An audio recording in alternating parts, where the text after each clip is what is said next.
Reborn with memories of betrayal and death, Emma plays a dangerous game of revenge. But can she outsmart the husband who killed her and the best friend who helped him? I woke up gasping for air. The sound of birds chirping and sunlight streaming through the windows felt like a cruel joke. A world too peaceful for the chaos within me.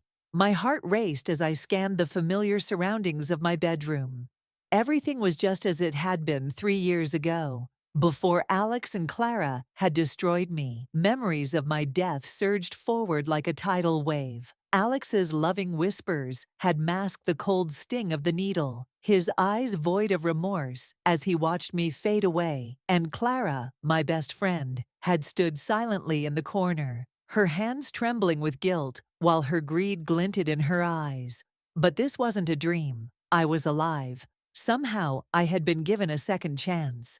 Sitting on the edge of my bed, my hands trembled as I stared at the calendar. 3 years. I'd been sent back 3 years. My chest tightened, a mix of fury and determination brewing inside me. This time, I wouldn't be the naive woman who trusted too easily. This time, I would fight, and I would win. That evening, Alex walked through the door, his usual charming smile masking the monster beneath. "Hey, love," he said, leaning in to kiss my cheek. "How was your day?" I forced a smile, suppressing the urge to recoil.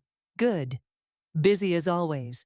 Don't overwork yourself," he said, his voice dripping with fake concern. "We've got that charity gala coming up, remember?" I nodded, pretending everything was normal. But my mind was already plotting. Alex had no idea I remembered everything. The betrayal, the lies, the murder. This time I wasn't just playing along, I was playing to win. The next morning, I began my work. Night after night, I delved into Alex's private world. Emails filled with coded exchanges, a burner phone hidden in his drawer, and a trail of money that painted a damning picture. It didn't take long to uncover the cracks: hidden bank accounts, suspicious transactions, and his constant messages to Clara. Every piece of evidence was a nail in their coffin. A week later, Clara appeared at my door, her radiant smile masking the viper beneath. "Emma, you look amazing," she said, pulling me into a hug. "What's your secret?" I smiled back, my mask firmly in place, just taking things one day at a time. "Come in, I've got coffee ready." As we sat at the kitchen table, I watched her carefully. Clara thought she was in control, but she had no idea that I already knew the truth. "Clara," I began, feigning hesitation, "I need your advice about Alex." Her eyes sparkled with intrigue. She loved being the confidant. "Of course, what's going on?" "I'm worried about him," I said, lowering my voice. "He's been distant, almost secretive. Do you think I'm imagining things?" Her smile faltered for just a second, but it was enough. "Alex, no. He's always been so devoted to you," she replied, her tone overly casual. I nodded as if her words had comforted me, but inside I was already celebrating. Her reaction confirmed everything. She was hiding something, and soon I would have her right where I wanted her. Over the next few weeks, I played my role as the perfect wife and best friend, all while meticulously gathering evidence. Every interaction with Alex and Clara became a calculated move in my game of chess. They thought they were in control, but little did they know I was already pulling the strings. The days passed in a blur as I meticulously wove my plan. Every smile I offered Alex, every laugh I shared with Clara, was a calculated move. To them, I was still the trusting Emma who believed in their every word. Little did they know I was the one pulling the strings now. One evening, as Alex finished his dinner, I asked casually, "How's work going? You've been spending a lot of late nights at the office." He didn't even look up. "Busy, as always, but things are stable." "Stable," I echoed, tilting my head with a hint of curiosity. "That's good to hear. Stability is important after all your hard work." He nodded, completely missing the edge in my tone. The next day, I met Clara at a boutique cafe. She arrived 10 minutes late, her usually perfect hair slightly messy, a rare crack in her polished facade. Sorry, traffic was terrible, she said, sliding into the seat across from me. No worries, I replied, sipping my coffee, studying her carefully. How are things with you? You seem off lately. Clara hesitated, her confident smile faltering for just a moment. Oh, it's just work. You know how demanding it can be. I leaned forward, lowering my voice, as if sharing a secret. You know you can always talk to me, right? Her lips twitched into a forced smile. Of course, Emma.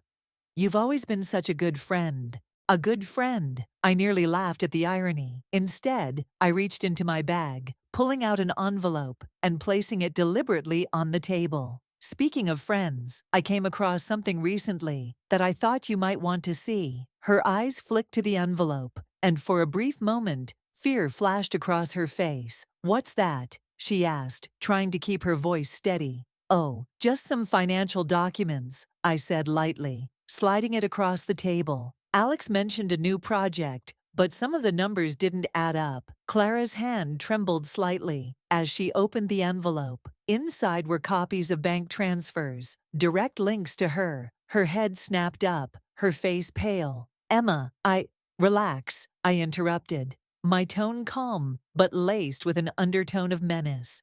I just thought you might know something about it. Clara swallowed hard, barely keeping her composure. I have to go, she stammered, standing abruptly and nearly knocking over her chair. I watched her retreat, a small satisfied smile curling on my lips. The seed of doubt had been planted. That evening, I sat in my study, going over the evidence again. Clara and Alex were unraveling faster than I anticipated, their paranoia growing with every nudge I gave them. But this was just the beginning. A week later, Alex confronted me in our bedroom. Emma, he said, closing the door firmly behind him. Have you been talking to Clara about me? I looked up from the book I was pretending to read, feigning surprise. Why do you ask? She's been acting strange, he said, pacing back and forth. She's asking questions about work, the business. Did you tell her something? I shrugged, keeping my tone neutral. She asked me how you were doing, and I said you've been busy. Why? Is there something I should know? No, he said quickly. Too quickly. Never mind. Behind the book, I hid a sly smile. The cracks in their alliance were starting to show. The next step of my plan had to be flawless. I needed them to turn on each other completely. And for that, I required the perfect stage. The opportunity presented itself during a dinner party I hosted. Alex and Clara were there, along with a few mutual friends. As the evening progressed, I carefully steered the conversation. Alex has been so busy lately, I said, with a light laugh. I barely see him these days. It must be stressful managing everything. Alex shot me a warning glance, but I ignored it, pressing forward. Clara, visibly uncomfortable, chimed in. Well, Alex has always been great under pressure. True, I agreed, setting my glass down with deliberate precision. And I'm sure having you as a partner helps lighten the load. The room fell silent. Alex froze, his face draining of color. Clara's hand holding her fork trembled before it clattered loudly onto her plate. What do you mean? Alex asked, his voice dangerously low. I feigned innocence. Oh, nothing. I just assumed you two were working closely on that new project. Isn't that why you've both been so busy? Clara's face turned ghostly pale. Emma, I think you're mistaken. Am I? I interrupted, my gaze sharp, cold. Because the numbers I've seen tell a very different story. The room felt suffocatingly silent. Alex's grip tightened around his glass, while Clara's eyes darted nervously between us. The tension was almost tangible, and I knew I had them exactly where I wanted. Emma, Alex began, his voice deceptively calm. What numbers are you talking about? I leaned back in my chair, feigning an air of casual disinterest. Oh, just some discrepancies I noticed in the business accounts. Money moving in unexpected ways. Clara paled visibly. Emma, this must be a misunderstanding. Alex would never what? I cut her off, my tone sharp. Embezzle, manipulate me, or lie. Alex shot to his feet, his chair scraping loudly against the floor. We're not discussing this here, he snapped, his eyes burning with fury. "Excuse us, everyone." Gripping my arm, he guided me toward the study, Clara trailing behind like a shadow. As soon as the door slammed shut, Alex turned on me. "What the hell do you think you're doing?" I yanked my arm free, my voice cold and unyielding. "I could ask you the same thing. How long, Alex? How long have you been siphoning money from my family's business? And how long has Clara been your accomplice?" Clara gasped, her face twisting with faux shock. "I didn't. Don't bother lying," I snapped, my voice cutting through her protest. "I have the proof. Bank transfers, emails, fake invoices. You left a trail a mile wide." Alex's expression darkened, his tone low and menacing. "You've been spying on me." I let out a bitter laugh. "Spying? You betrayed me, Alex. Did you think I'd sit back and let it happen again?" Clara stepped forward, her voice trembling. "Emma, I didn't mean for it to go this far. Alex told me it was just temporary, just to secure the business." I scoffed. "And you believed him? You betrayed me for money. For him." "Enough," Alex roared, his face red with anger. "You think you're so clever, Emma. You've always been blind. You never saw what was happening right in front of you." I stepped closer, my voice icy and unwavering. "I see everything now, Alex, and soon, so will the world."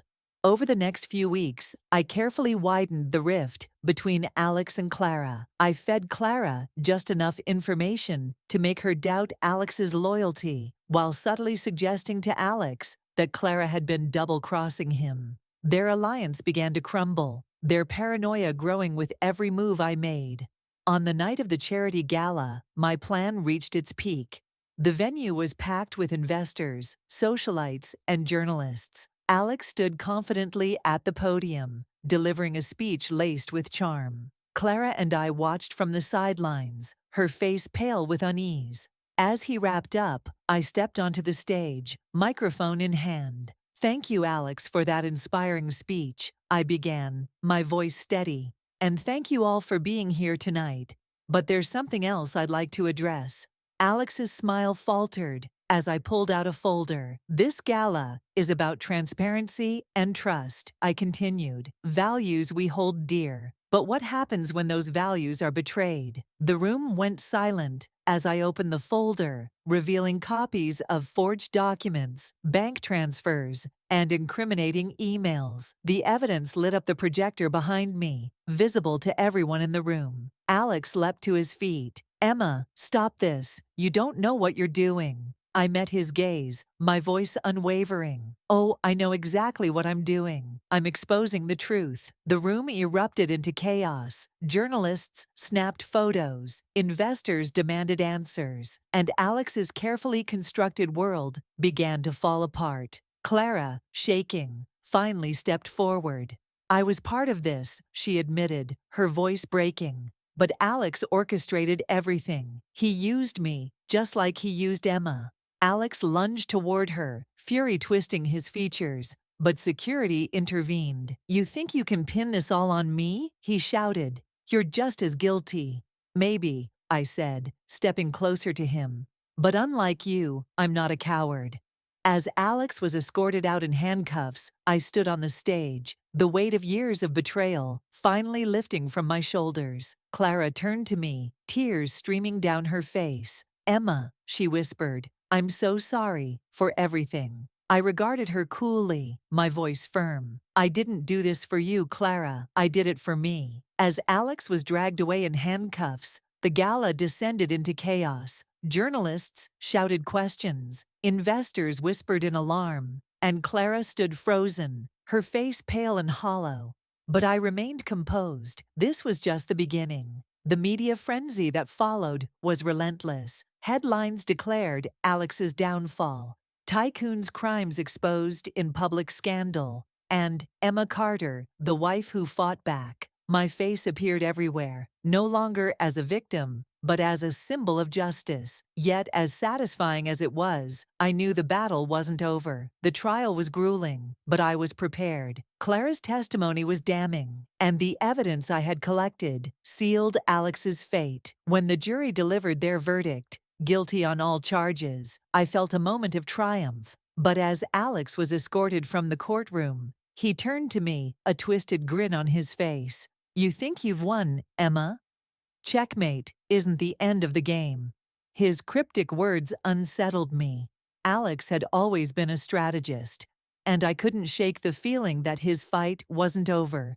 Weeks later, while rebuilding the company, I received a mysterious email. The sender was anonymous, but the message was chilling.